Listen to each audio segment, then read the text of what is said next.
Hi, Nolan. How are you? How are you, my brother? What's going on? Good, good. Finally. Tell me more about you, man. It's great to finally meet you.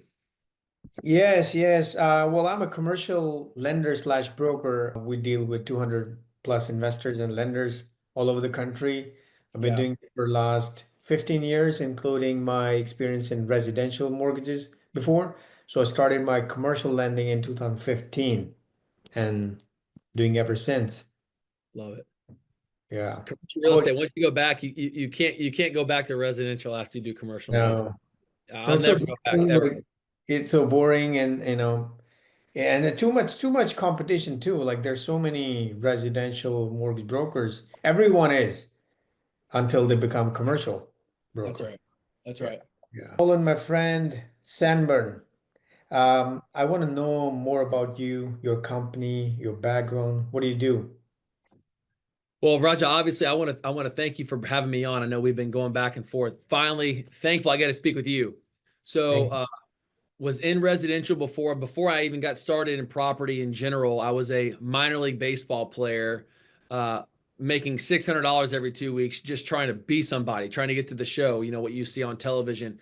Never made it. Double A, triple A guy. But when I was playing in the minor leagues, I read the book, maybe like a lot of your listeners, Mm, Rich Dad Poor Dad by Robert Kiyosaki, and it impacted my life so much that when I go back in the off season, I started buying all my dad's buddies coffees and lunches, mhm, trying to discover this passive income idea, right? Because you have enough passive income that creates this financial freedom, right? Where you have more money coming in than you do outgoings, and you can spend your time how you want, right? Go to the beach, drink Mai Tais, you can take your kids to the park, doing things like that. And I was just gangbuster for that idea. And so when I would go back in the off season, I'd start picking up like five or six houses, five or six houses. I picked up an apartment building. I picked up a shopping center, and then it was a storage unit. I had started doing the subject twos, the wraps, the carries, all the stuff they talk about on the Bigger Pockets forums. I started doing all that and got up to about 55 houses in Indiana, where I'm from. And unfortunately, quickly discovered that my property manager was stealing from me. And if you're in real estate and anybody steals from you, it will very quickly jade you. Like yeah. it's tough to trust anybody.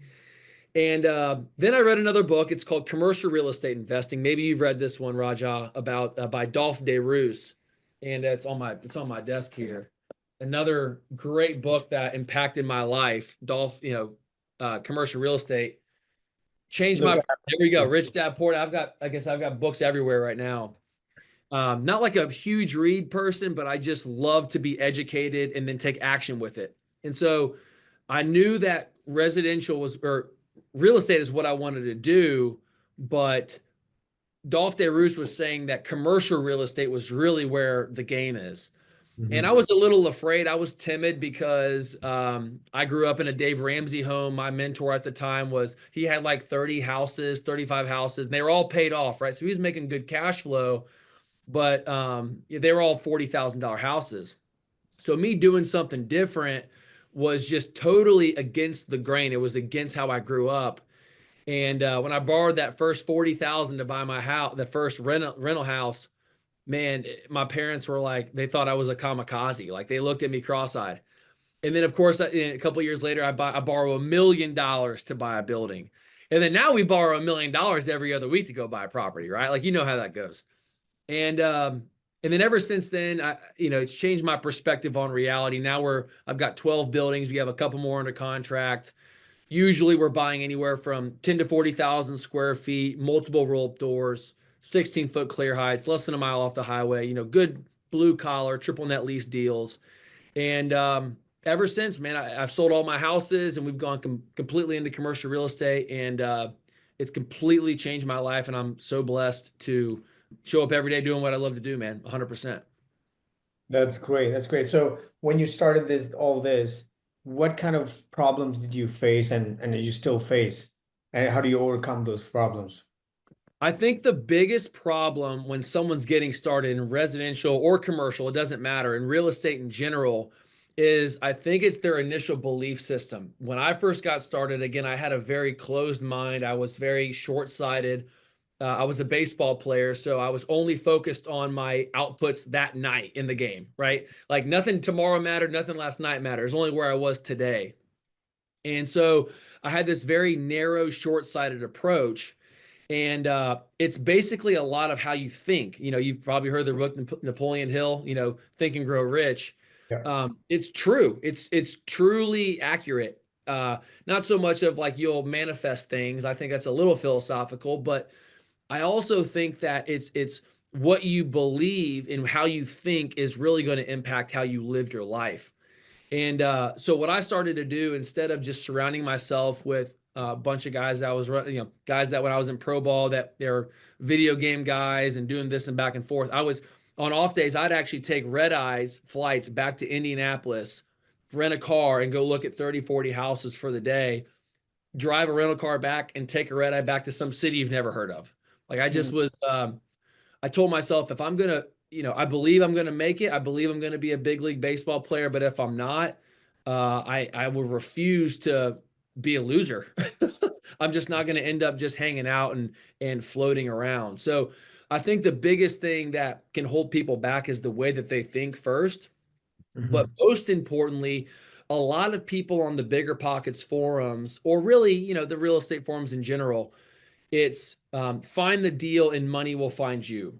I've kind of taken the opposite approach and I've focused on assembling my team, meaning I want to talk to my bankers, my brokers, my accountants, my attorneys, my leasing guys, my contractors, all the guys that are around me. I can change a tire, but I can't, unclog a sink in my house, but I know a guy on my phone that can. I'm not a handy guy, but I know a guy that it's handy, right? And so I don't have to spend 4 hours on YouTube trying to learn how to, unclog a pipe when I can just pay a guy that's in my phone and I can be more efficient out in my own business. So I think for me, again, this is my personal opinion, is I have focused so hard on assembling my team that when an opportunity does present itself, when my broker brings a deal into my pipeline, immediately of the four bankers that I run with, I immediately know what type of appetite each banker is going to have. I immediately know the cost of what the rent's going or the cost of rehab is going to be because I've got my contractors. I know exactly how much the leasing commission is going to be because my broker lets me know what the cost, what the market rent is. Like basically I've got every single piece dialed in, so I'm able to be that much more strategic and precise and then be more accurate when I make decisions, so I don't have to dance around and keep adjusting the scope on the rifle. I can pull the trigger to hear the gun go off. So for me, instead of thinking about like looking at deals on Zillow and trying to dance around Redfin or on Facebook Marketplace. Instead, I am focusing on my team, building Mhm. out, making sure everybody else gets paid, and therefore everything starts to inflow to me versus flow away from me, if that makes sense. Yes, yeah, definitely. So, who are your clients? Like, are you a real estate broker yourself? No, I'm not a broker. I'm just Okay. simply an investor. And You so what investor, you invest for yourself and you help other people to invest as well. That's right. So we have an idea. Maybe you've heard of it. Maybe some of your listeners have heard of it. It's called the infinite banking concept. And what you can do is you can essentially, from 30,000 feet, you can put money into a whole life insurance policy. Now, there's some rules, there's some ways that you can get cute with it and strategic, but you can put money into life insurance, borrow against it the same way that you could borrow against your house or your other income property, and it does not interrupt the appreciation of the asset that you own. So think about it this way. If you can put money into a whole life policy, you immediately borrow against the value of it. You take the insurance company's money to go buy a piece of real estate or buy pay off the debt of your vehicle, your student loans or credit, whatever it is. Essentially what the goal is to find ways to purchase assets or debt and then redirect, which is usually cash flow that's outgoing, Mhm. redirect it back to yourself, so then you can have inflow. And not to mention, this whole idea is tax free and litigation protected. So Mhm. what I discovered, and I talked to my accountant about this, and he's like, dude, you got to preach this thing from the mountaintops, man. So I will be taking up a tithe after this call, so no. um what he mentioned is like, look, if you can teach people how to put money in life insurance, borrow against it, take policy loans to purchase real estate, have their spouse, the purchaser of that piece of real estate, become a real estate professional, do what's called a cost segregation study, get bonus depreciation on that property. You can then take massive passive losses against your high earned income and pay very little income tax. All the while your rental income is coming in passively and your policy is still compounding in the background. And he goes, you got to tell everyone that you know about this. And that's why I quit medical sales to start doing real estate and whole life insurance and just tell everybody that I know about it, because I got 6 policies myself. I've got, like I said, almost be 14 buildings next month. And I believe in it, man, 1000%. That's great. That's great. So basically, it's coming all from instead of paying to directly to the property, by insurance policy, pay cash and refinance the policy, basically, get the money and now buy the property with that money. So does it affect with the leverage of, so do they buy the ca properties cash or they still get loan on the property? So let me give you an example. I'll give you 2 examples. The first example is how I first started using it, and I'll give you an example of how I use it now. Let's say that when I was buying single family houses up in Kokomo, Indiana, I have, like I said, I have 6 policies now. At the time, let's say I bought a $40,000 house. I knew that I had to put 10,000 of lipstick on it, and it would be worth $70,000, right? After I bought it, right? You know how it is. You buy something at a discount.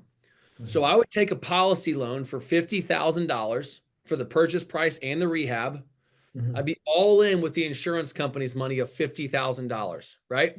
And what happens is that's not my money, that's the insurance company's money. Yeah. My money is still in my policy, compounding and growing the whole thing. And after I go and rent the space out, I have, 6 months, 9 months of lease. I have the lease season. I call my local bank, Community First Bank, Renaissance Bank, whoever it is, and I say, hey, I like to refinance into permanent debt. And they give Mhm. me a loan. The after appraised value is $70,000. Shocking. They give me a loan of 55,000 bucks. I take that 55 and I put it back into my whole life policy. So essentially, I was using my life insurance candidly as like a bridge loan. I've done it Mhm. that way. I've done things on my vehicle, my Chevy Tahoe. When we bought that car back in 2022, after the trade, and it was like $52,000. So we went down to American First Credit Union and we said, hey, if we borrowed from y'all, what would it cost for us to use your money? And they said Mhm. it'd be 4.5% or whatever the number was. So that payment was going to be $896 a month for that vehicle. And so what we did, my wife and I, Rachel, we essentially took a policy loan for the $53,000. We wrote a check to Donahue Auto in Birmingham, or Pelham, if you're familiar, and we walked off the lot with the vehicle. But what I do now every single month is I pay $896 back into my whole life policy. So what happened is I now own the car, I own the collateral, I control the cash flow. My life didn't change. I was going to have to pay somebody 896 bucks anyway, whether it was myself or whether it was a black hole of a credit union. But most importantly, the extra interest that the credit union or bank would have earned, I'm now earning, and my life didn't change. So I'm in control. I earn the cash flow, and I'm also earning the interest that the bank would have earned, and my life didn't change. But now that's just another way to do it. But now, really, what I do, whenever I have a deal like we got this $2 million deal that hopefully we're gonna have on a contract this afternoon. I'm waiting for my guy Sam to call me. Uh, 2 million bucks. The earnest money on this one is 25,000 bucks. I'll take a policy loan tomorrow, on Monday afternoon, and send that to the title company. So I'll use the insurance company's money to tie up a $2 million deal, and then I'll go underneath and start negotiating how to get creative with the terms. So, and then with the banks and everything. So that's just kind of the way from 30,000 feet how I've like discovered how to, you know, make something happen, I guess. So the biggest benefit of having insurance policy is, isn't it like you're also covered? You Something happens. 100% recover. Oh yeah, my death benefit. I'm probably worth more dead than alive. I joke a lot and say that if something happened to me, my wife can probably marry that Costa Rican she's been eyeing. Jokingly, of course. But there's a huge death benefit that comes along with these policies. The cash value is the same as like in your home. If you have $1 million home and you have $200,000 of equity, and you and your wife decide to go sell your house, when you go to close your house and sell it on the HUD statement, they're going to pay off the mortgage, and then whatever's left is you're going to receive in the form of just cash. It's the same thing with life insurance. Your death benefit is the asset. That's like the property that you own. The cash value is like the equity. It's like what you have access to. So Mhm. one day down the road, when you graduate into the next life, Raja, which I hope is in 50 years, the insurance company is going to pay off any amount of outstanding policy loans that you have, and then whatever's left over is going to go to your beneficiary in the form in tax free. So in the way that, just so you can visually see this and understand this, imagine you're pulling out of your parking lot this afternoon and some lady hits you. She rolls in and hits your fender, and you take it over to the body shop, and the guy says, "Hey man, it's going to cost you $4,000 to fix this thing. That's going to be a bummer." And Mhm. the lady's insurance company writes you a check for the $4,000 to fix your bumper, whatever. And 4 days later, your bumper's fixed. You roll out of there, and you're back to neutral where you are right now. I would ask you, I'd like you to answer this. If that insurance company wrote you a check for that $4,000, is that 4,000? Is that a capital gain? Nope. Why not? Tell me why it's not. Capital gain for me or For no? you, yeah. I mean, you just got a check from the insurance company for 4 grand. Well, yes, technically what you were saying, yes, because that's your Is money it? you give to the insurance company, and now because of that interest you're gaining, that's the money you're withdrawing. Is that right? Forget the interest. Forget the interest. Now, this is like, I'm actually kind of enjoying this because I thought the same way you did. The insurance company for this lady that hit you, that wrote you the check for $4,000, she is subsidizing your loss of $4,000. You did remember your fender is costing you 4 grand. You just had a loss of $4,000 on your vehicle, right? So on Mhm. paper, you just lost $4,000 of value, right? Oh, So yeah. the insurance company stepped in, her insurance company, not yours, stepped in and said, "Hey, Raja, look, sorry about that. She's a great driver, but not she didn't look over her shoulder. We're Mhm. going to write a check for $4,000 to get you and your vehicle back to exactly how you were before, right? So you had a loss of 4,000. The insurance company writes a check for 4,000. So you on paper do not make a dime. You didn't make any money because Yeah. you lost 4 grand. Life insurance is identical to that because, I mean, Roger, think about this. If you down the road, I mean, let's say that you're 95 years old, you're going to have millions of dollars of death benefit when you're doing it this way. Your beneficiary on paper is going to have millions of dollars of losses, the same way that you had a couple $1,000s of loss on your vehicle. The insurance company steps in and writes a check to your beneficiary to make her or him or that entity whole. So the $20 million of loss that because you passed on, the insurance company writes a check, they make them whole, no tax. So all the while, you're able to use the insurance company's money. And most importantly, there's no Uncle Sam involved at the end of the day. And that's kind of how, Yeah. if you study it, Bowley, Coley, Choli, look up bank owned life insurance, Google it, Google corporate owned life insurance. Regions Bank, which is a Fortune 500 bank in Birmingham and really in the United States, they own more life insurance than they do real estate. I mean, next time I would challenge you and all your listeners, next time you go into a bank, if it's not a teller, look at their little name pin and ask and see if they're a vice president or not. When they're a vice president, what that means is that they are an insurable interest to the bank. So they can put life insurance on that person. So these banks are just putting life insurance on everybody I in their book agree. that's a vice president. And then they just put their profits in life insurance on all their employees. And then one day down the road, it's going to keep going up. They graduate, they get this tax-free distribution, and what do you know? It just funnels back into the banking cartel system. It's a whole gambit.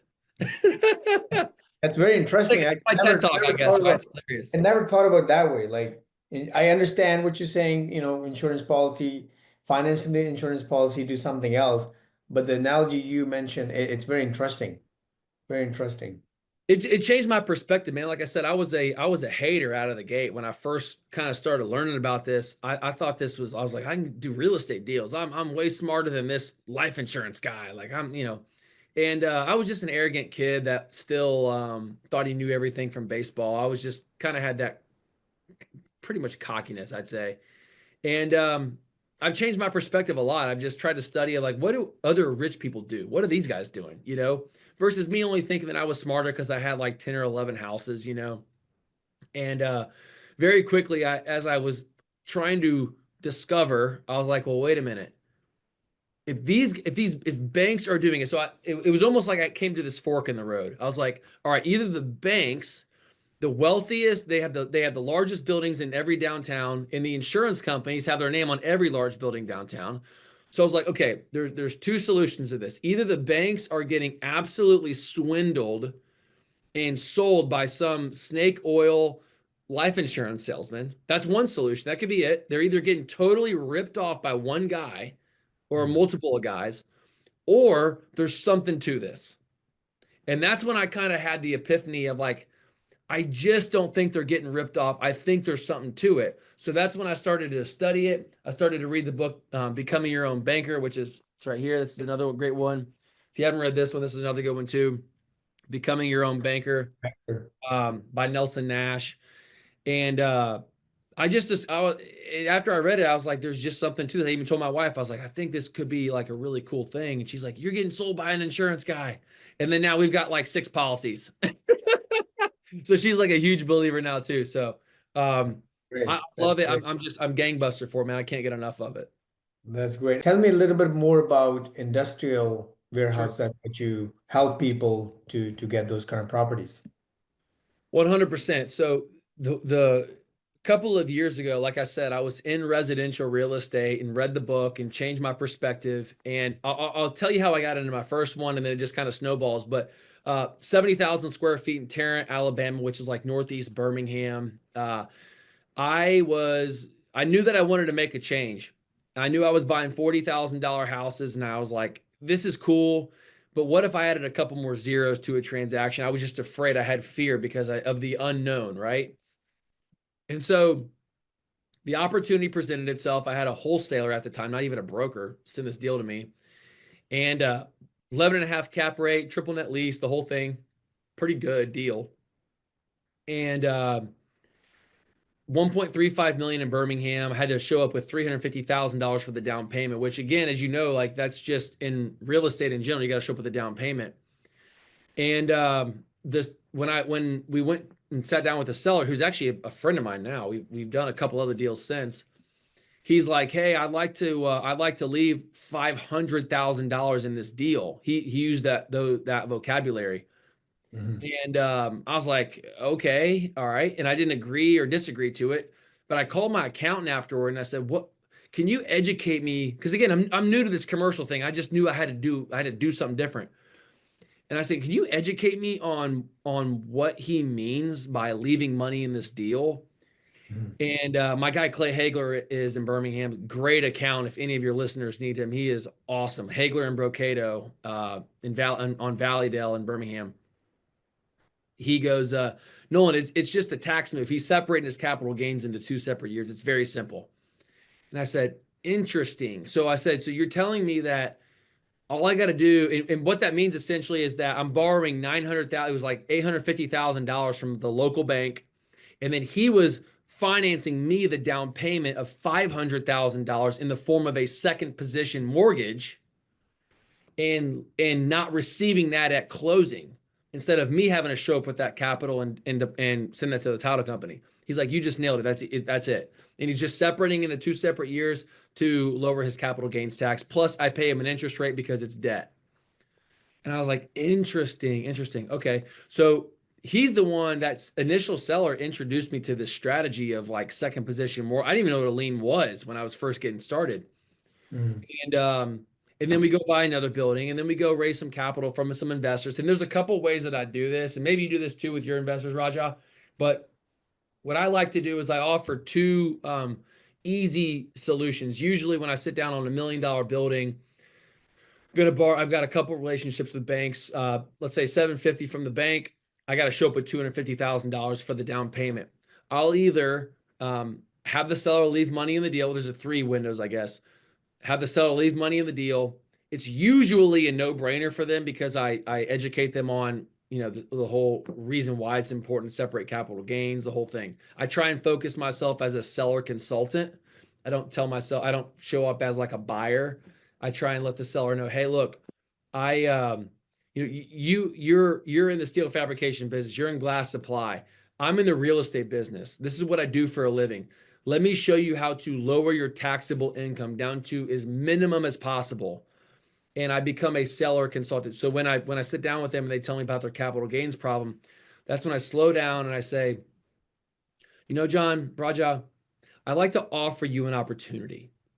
And I say it like that. And they're immediately curious. And that's when I say, I'd like to offer you the opportunity to leave money in this deal. And I kind of say it very casually, but with confidence.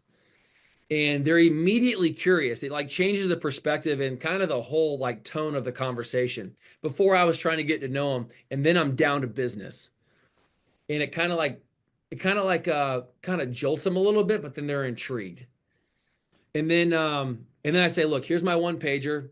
I have this one pager showing like the taxes, what it would take if we just brought the money to the deal. If they left money in the deal, this is how much they would save. And then I flip the page over, I whip my Sharpie out, and I say, you leave 250 in the deal, you multiply that by 0.06, that's $20,000 a year, divide that by 12, I'm paying you $1,750 a month. And I kind of make it very, very simple. This side's for your accountant, flip it over, this side's for you. So that's kind of the first way that I offer that. And 9 times out of 10, it works. I mean, they're calling their accountant like that after they're usually asking if they can leave more money in the deal. The second option is sometimes when the seller is in a trust or just doesn't have the ability to make the decision. They're kind of handcuffed, and they say, "Look, we just can't leave money in the deal, even though the tax move does." I mean, happens before where someone's wife was like, "Look, I'm going to the beach. If you don't do this the way that I want, even if we're making less money, which is not uncommon, then I'm just, I'm going to sell or whatever." So then I'll raise the money with an investor. And the way that I offer, so let's say you and I went into business on that same $1 million deal.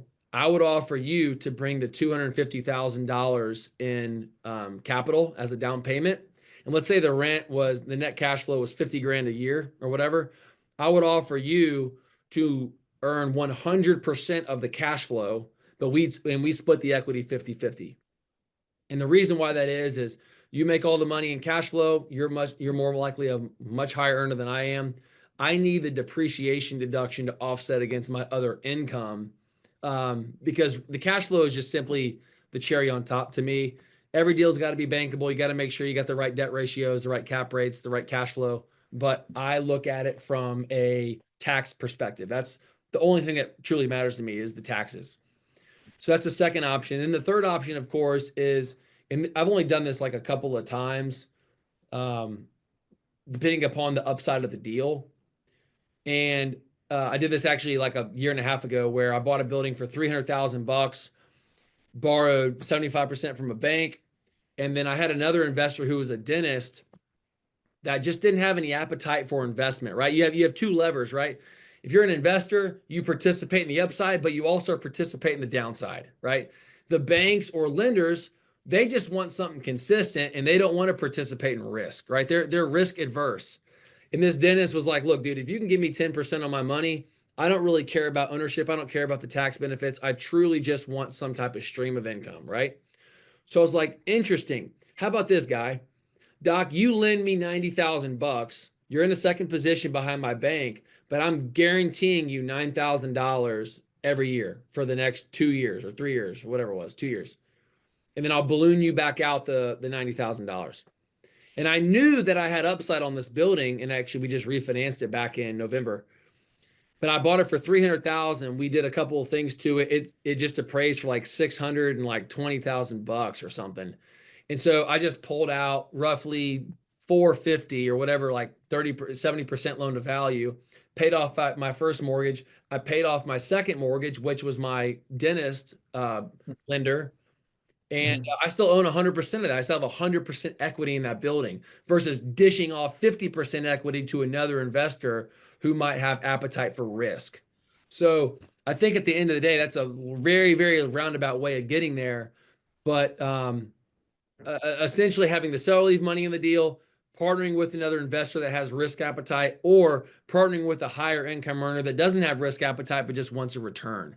And that's kind of the three-pronged system that I kind of go off of when every single deal that comes into my pipeline. That's great. And you have a training program for that too? We do, yeah. I wouldn't even call it so much of a training program, but it is. We call it our CRE collective, and essentially what this is, it's a mentorship, but most importantly, it's a partnership. Meaning, we'll teach you. We have an 8-week boot camp when someone first joins in. Let's say you joined in yesterday. Every single week allows you to build confidence and build competence as you grow in your commercial real estate knowledge and understanding of real estate. And so the first week is understanding, okay, here's the pro forma, here's all the information, this is the good, the bad, the ugly, the whole thing. Here's how you underwrite a deal, here's some homework. Go talk to, and then the next week is talk to a broker. The next week's talk to a banker. We work through every single week. We do weekly calls. We do individual weekly calls, like the whole helping you succeed. Because most importantly, I want you to understand real estate. I want you to be an extension of me, no matter what city that you're in, whether you're in Seattle, whether you're in Maine, or whether you're in Miami or Dallas, it doesn't matter, or San Diego, it doesn't matter. I want to teach you how to think like me, not in an arrogant sense, but in a matter of fact sense. I want you to understand how I think about real estate. And then you and your town go back and negotiate like your life depends upon it, work deals and work sellers and bankers and brokers the same way that I do in my town. So then when a deal presents itself and it fits into those boxes and it checks those physical attributes and financial attributes, I'll fly out there, I'll drive there wherever the location is, and I will actually partner with a member of our group to take that deal down. So that way, you know, imagine you and I were getting together on a deal. It's very difficult. It's very overwhelming and a little anxious when you're getting into $1 million deal out of the gate, especially if you haven't done it before. Like I said, I've been there. It can make your heart flutter a little bit. So my goal would be is to slow everything down. Let's slow the heartbeat down. Let me walk you through the steps of what it actually takes to move the deal down the way, the right people and the right, get all the chess pieces on the chessboard. Let's slow down together. I'll help you walk the deal from start to finish so you can see your path from start, from under contract to close and then all the way down to K1s and cash flow, that whole thing. And then eventually it's almost like you want the birdies to leave their nest, right? You want them to understand, okay, I got this. I've done a couple of deals now. I can see how it works. Let me go take this one down myself and have the confidence to go for it and to be somebody to where then I just kind of step back and become a consultant. And anytime that they need me for something, then I'm just like a phone call away, that kind of thing. So I'm a kind of a partner out of the gate until they know how to do what they're doing. And then I just become kind of the guy with the popcorn in the front row cheering them on, if that makes sense. That's great. And you work all over 50 states, or you have a geographical location where you want to be? I mean, right now we've got about 88 members in the CRE collective, and we've got a member in just about every state. I don't think we have anybody in Alaska. We don't have anybody in like Idaho, but I mean, California, Texas, North Dakota, Indiana, Kentucky, Alabama, Florida, Maine, New York, South Carolina. I mean, if you said a state, we got somebody in there. The majority of our people are in California, Texas, Florida, Alabama, Indiana, and maybe like North Carolina, South Carolina, that kind of area. Um, Not that I shy away from like New York City or like Sacramento or the Pacific Northwest or anything. Um, it just tends to feel like business is just not as inviting in those liberal states, not being political, just calling a spade a spade. So we tend to stick with more conservative states or legislative states that want to invite business and encourage with tax benefits for investment, if that makes sense. Yeah, yeah. Again, it's all about saving on taxes, right? If it's That's right. Yeah, Yeah. yeah. And The you participate with your trainees, or what do you call them? Like your affiliates? We can call them our members. Yeah, we spend like I said, we have a couple. We have a communication director. Her name is McKinley. We have a acquisition director. His name is Zane. We're with our members every single week if they want it, right? So when they join in, we offer them all the services, the pro formas, the weekly calls, the videos. Again, we do an in person every year. Mhm. So I want to believe we're about as transparent and upfront as we possibly can. I would say the biggest thing that I've discovered is unfortunately a lot of people, this isn't directed at everybody, but it's just reality. After about 4 weeks, some people are not trillionaires and then they kind of give up and they're like, well, how come I don't own like 25,000 square feet already of warehouse space? I mean, this doesn't make any sense. This doesn't work. This is a lie. This is a ripoff. And that's just kind of the maybe just the way that things are today, where people just kind of want the fast and quick and get rich quick kind of scheme. Mhm. And real estate is not that, as you know, Raja. It's not get rich fast. It's buy something very precise, understand what you're owning, discover the relationship you have with your tenant and the banker, and then service debt and create cash flow through finding creative ways to increase rent. That's really the goal with real estate. And that's kind of the goal of our group is buying something right with creative terms is cool, but finding a way to double the rent to double the value is really where you make your money, which is the game. So that's what you buy, like properties with no tenants, and you bring tenants on the property, and then you increase price, Yeah, refinance the properties. Yeah, that's a great question. So there's a couple of ways that we do it. I personally love a vacant building, and because you can, most of the time these sellers just don't know what they have in vacancies. I mean, it's remarkable. Like I've got a tenant right now that's looking for space, and I'm like, man, if I could just find 20,000 feet, I'd make an extra $1 million just by finding a new building. Um, but another way that I've discovered, and this is from one of my real estate mentors who has more money than God, and he gave me kind of a sobering statement because I asked him to invest in a project with me. This was probably 6 months ago, and he'd appreciate me saying this. I was like, man, I got a cool project. I'd love you to invest with me, and he's not interested in doing anything more unless it's like 8 figures, right? Well, what I said was, this is what I want to do. I want to, this is like a $2 million deal. You'll get your money back in 36 months. And this whole thing that I went through. And he's like, Nolan, I'm just not interested. He goes, I can do something. I don't care if it's $100 million or if it's $1 million deal. How do we double the value of the building in 1 year, 12 months? And I was like, well, this is the way. He's like, no, you're not thinking about it right, man. You're not thinking about it. He almost kind of got at me a little bit. And it was almost like a coach coming to one of his players. And I said, well, what do you mean? And he goes, you're only looking at the deal based upon the existing rent and the existing terms of the debt and the financing. You're not looking at what's going on around it in order to increase revenue. Meaning, if you're looking at a building that's like 20,000 square feet and it rents for $5 a foot, so you're bringing in $100,000 a year, and it's a 10 cap, that means the building's worth $1 million. So how, in Brett's eyes, how would I go and make that building worth $2 million, right? Well, I either need to double the size of the space and rent it for the same amount of money, or what if I was looking around it and I found maybe some adjacent parcels that were vacant and I could go create a huge laydown yard where I could go and increase the rents by another 10,000 a month. And then I've got the same amount of space, but I've just turned the rental income from 10,000 a month or $100,000 a year to $200,000 a year. The same building, because I went and looked around the site versus just where it was existing. I'm now looking around it, trying to get creative. I'm negotiating with the adjacent parcel owners, see if I can negotiate a ground lease, or even have a tenant that wants to move in. He's got maybe some type of a bush hog or some type of anything like that wants to just take some trees down, use a laydown yard. I mean, who knows what that could look like in the form of increasing rents, refinance, or sell to somebody else.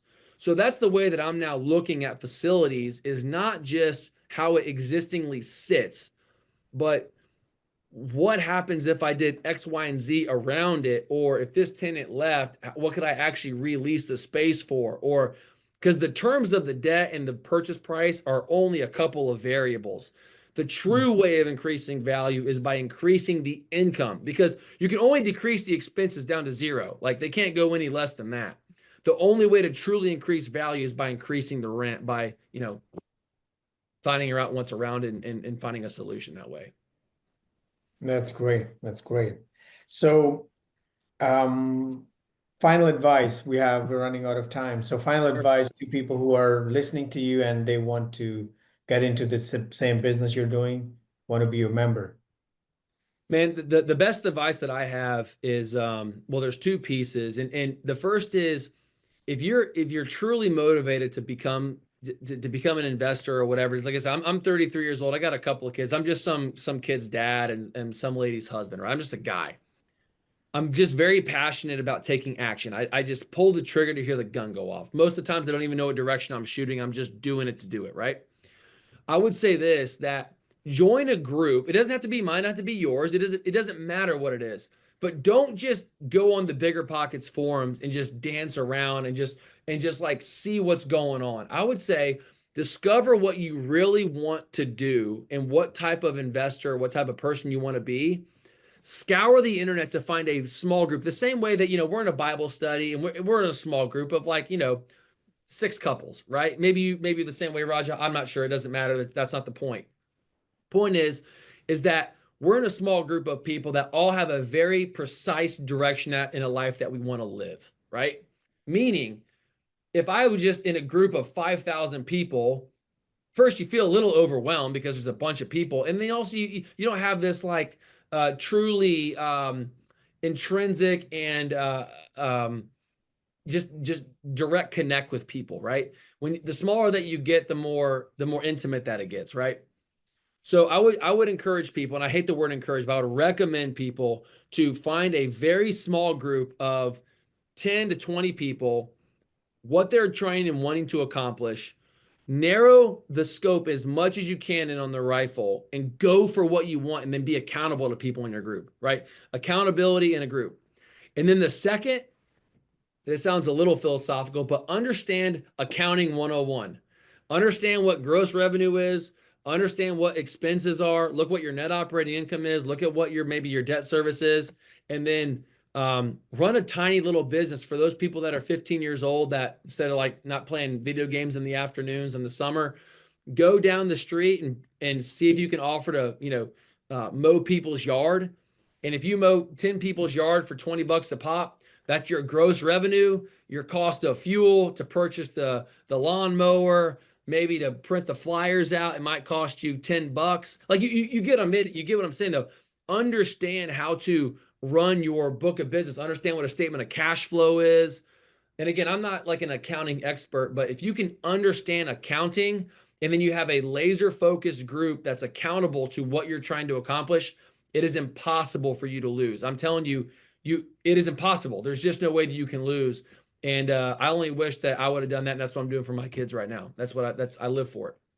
That's great. That's great advice because we see these kind of people, even brokers in our business, they send me deals that they have no clue about It's a NOI, listing. You're like, revenue, huh? financial statements and whatnot. So we have this program too. We're teaching our brokers how to read financial statements, P&L, Performa, all those sources and uses for our business, for funding. And most of the people, they are in the business for a long time, but they have no clue about it. But we're working on it. Well, they get to a point too, like you said, where some brokers, not that they're getting complacent, of course, that's not the case. But when you've done things a couple of times and you do it your way, it's almost like you can't teach an old dog new tricks. And I've just discovered that that's kind of the best deals. When someone thinks that they already understand everything, I can squeeze more juice and I can find a better solution that's got more opportunity out of it just by looking in a different direction or turning over a different rock. So I think you and I are definitely on the same page. Definitely, definitely. So please share your contact information as well. We're gonna put on the video as well. So just you can tell your where people can contact you. Yeah, 100%. Again, Nolan Sanburn. You can find me on TikTok and any social media. I'm just Nolan Sanburn, but on TikTok, I am the industrial real estate investor. If you type in my name, you 100% will find me. There is a couple of other, unfortunately, um, I think there's just like some copycats out there. There's like 50 other people. So if you see somebody that's asking you about crypto or something, I'm not knocking that. I just don't personally do that. So do not answer them and report them. I'm only talking about real estate and life insurance. That's the only thing that I do.